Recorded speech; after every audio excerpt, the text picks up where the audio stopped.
This is Newcap News. Good evening. Thank you for joining us. Clayton, a roller coaster ride for those Bobcats. They started out really good, winning 8 games, then lost 3 of their 4, but it's a good thing right now because last night was a good game for them. Yeah, they got it back on track again last night. Like you said, they lost 3 of their last 4 after winning 8 straight, but a good game last night, get to turn things back around. Awesome. Right. And Gerard, although it's not as great out today, it's a bit chilly and it's a bit gray, but I didn't have to bring out my my winter boots. You don't have to bring out your umbrella, at least not yet. Yeah. There's a possibility that we may have it yet. It's running a 30% chance, but it's on the overnight sea. You'll all be home by then. Sounds good. Yeah, but right about now, we got to 8 today. We did so just at about 4 o'clock. We're down to 7 at the moment with night encroaching. 39% is that humidity. It's been rising very slowly. We'll see how it does later on in the evening. The winds coming out of the south at 17, and generally for the day they've been south and then south-southwest, at times getting up to about 22 kilometers an hour. And it's been similar patterns across the Cold Lake and area as well as in the Battlefords. The wind generally south-southwest situation. In the Battlefords, maybe gusting a bit more, getting up at times to about 30 kilometers an hour. The Battlefords incidentally seeing a high of 9 today from just about 1 o'clock, and they're still sustaining that. We'll chat about possibility of rain and some wind conditions in the second segment.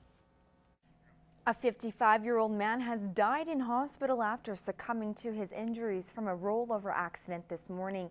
It happened on Highway 60 near the 857 turnoff, and responding Vegreville RCMP say freezing rain may have caused icy road conditions contributing to the collision. His name is being withheld at this time at the request of the family. Further to the accident, a witness to the single vehicle rollover had stopped on the side of the road to help out when a green Dodge Dakota sideswiped the parked vehicle, sending the Dodge into the ditch. The driver then sped off and left the scene. Vegreville RCMP are still looking for the green Dodge Dakota and is asking for anyone with information to call the police or Crime Stoppers. Members from the Waseca Rink Board are coming together in an effort to save their only ice rink. Standing for 24 years to this date, the facility has seen better days, now rusting away and falling apart. However, the project can't be done alone, and the group is looking to their community and others for help. For the last month, volunteers have been working away to help bring the Waseca Rink back to life. The building is kind of gone downhill, and so we're trying to just get it back up to code and hopefully be usable again for everybody that wants to use it. Opened about 24 years ago, Jennifer Schonifer says the list of things that need repairing is exhausting. The roof is leaking right now. We've had some plumbing problems in the past, and so now because of the leak in the roof, there's a lot of black mold.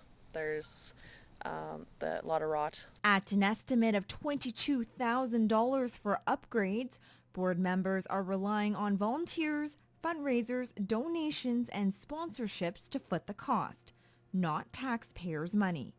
The tax dollars, I know the rink board itself pays the insurance because that just came out of the account in September. All the bills come out of the account. While Schonifer believes rebuilding the rink is an asset to the town, she's felt opposition from other groups. We're having some people that are pretty negative about it, and they're taking it a little too far, I think. So we're hoping that they realize that, it's going to be a good step for Waseca. But despite the roadblocks, the group and their helpers will keep on track towards the finished project. We're hoping the outside and anything that's to do with the cold part, like the boards, because the paint has to dry, and hopefully the roof before it snows. Black Cats may be one of the official mascots of Halloween, but they get the short end of the stick when it comes to finding homes. The SPCA says black cats are often passed up for their more colorful counterparts when it comes to adoption.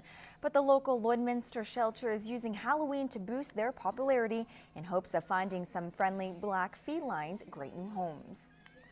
We have a wonderful black cat named Salem right now that I think is kind of fun. If anybody's been looking for a cat and they're looking to get a cat that maybe isn't as likely to be adopted, it's kind of been sitting around here longer, which will tend to be the black cats. kind of a neat story to get a black cat named Salem around Halloween time. The shelter says it's not just black cats that have a hard time. Black dogs are also in the same boat and are often the last to be adopted. Halloween may just be a day away, but some area residents are already gearing up for Christmas. That's right, the Christmas craft fair season is already upon us, and as Lauren Pullen explains, for some, it's never too soon to get into the spirit. Oh, I don't know how we'll keep up. This isn't Ken West's first rodeo. Well, I quit farming about 8 or 9 years ago, and I need something to do, so I got into this. For him, it's peak season for his woodworking business. He started on the Christmas craft fair circuit last week, even though it's only October. Kitscoty played host to their annual Christmas fair Saturday. Santa Claus made his debut a few months early. Festive flowers were up for sale, and you could even show your rider pride by picking up a green and white balloon hat. Hard. 1, 2, 3, go. Awesome. Desiree Adrian has showcased her talents at the Kitscoty Christmas Fair for years. Honestly, this is absolutely a fantastic trade fair here. I've been here 2-3 years now, and every year it gets better. For her, the biggest reward is putting smiles on kids' faces. She says it's never too soon to be in the spirit. Enjoy Christmas this year. Come out to the trade fairs. All of the people here are having a lot of fun, and they all make this a better place. And as for Ken West, he's still got a lot in store for Christmas. We sell quite a bit of stuff, and always people ordering stuff. He's got half a dozen more fairs to take part in before the season's through. Lauren Pullen, Newcap News. We're going to take a short break from news right now. Clayton Brown joins me at the desk with some sports. We had talked about the Bobcats earlier, losing the last 3 games, but turning it over. Tell me, do you think they just played more aggressively, or? They played a little better, a little more aggressively on the power play, and great in the offensive zone. Defensive coverage needs a little work on, but we've got the highlights for you here.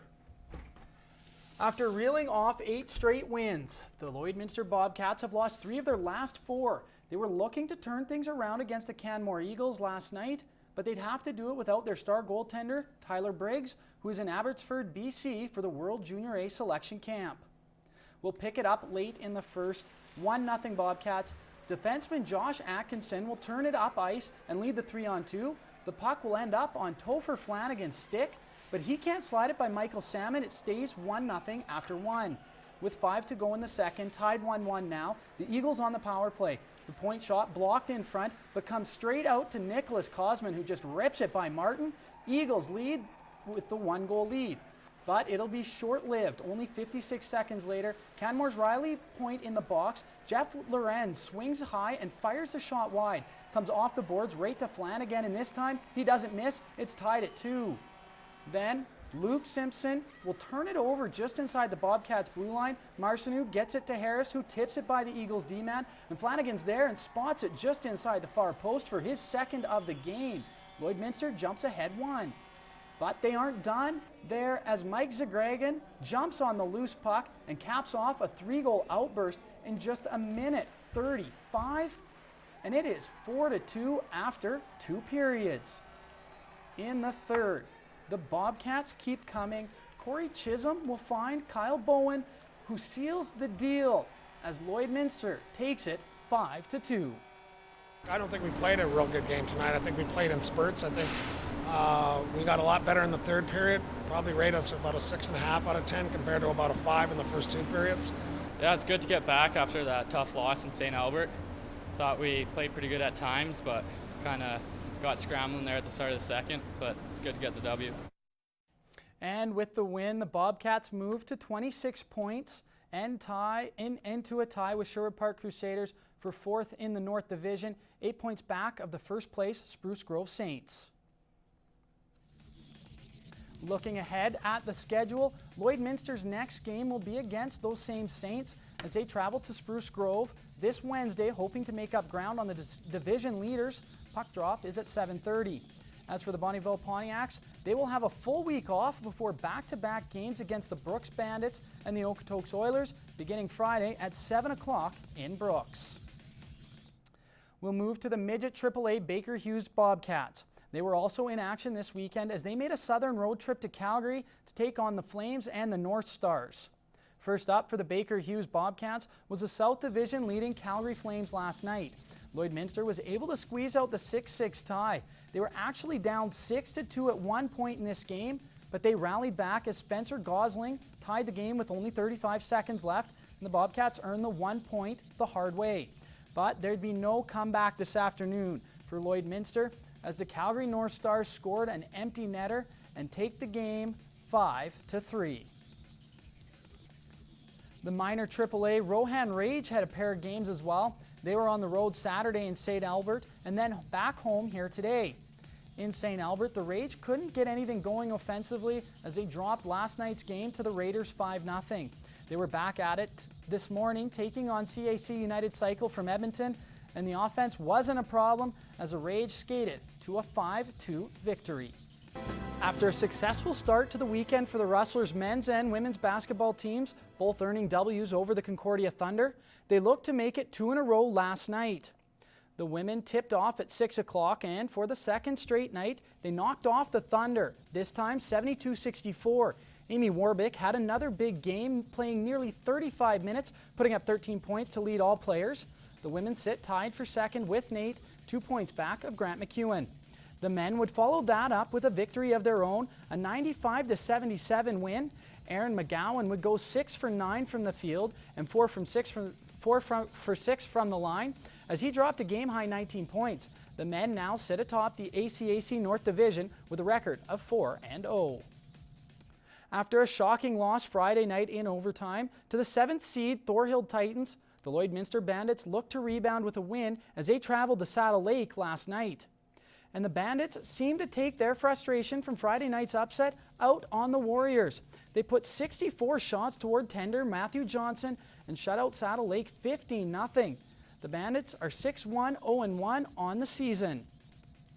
The Cold Lake Ice were also in action as they hosted the Vegreville Rangers. The Ice came away with a 7-1 win as they continue their reign at the top of the league. In the Chinook Hockey League, the Lloydminster Border Kings had a home-and-home with Fort Saskatchewan. Game 1 was last night, and the Border Kings were looking to keep pace with the Stony Plain Eagles and the Bentley Generals. Lloydminster would take over the game in the second period as Steve De Silva would score 3 in the frame on way to a 4-goal night. Derek Allen and Josh Sim also had big games with 5 points each. Game 2 of the home-and-home is currently underway at the Centennial Civic Center. We have no score to report as of yet.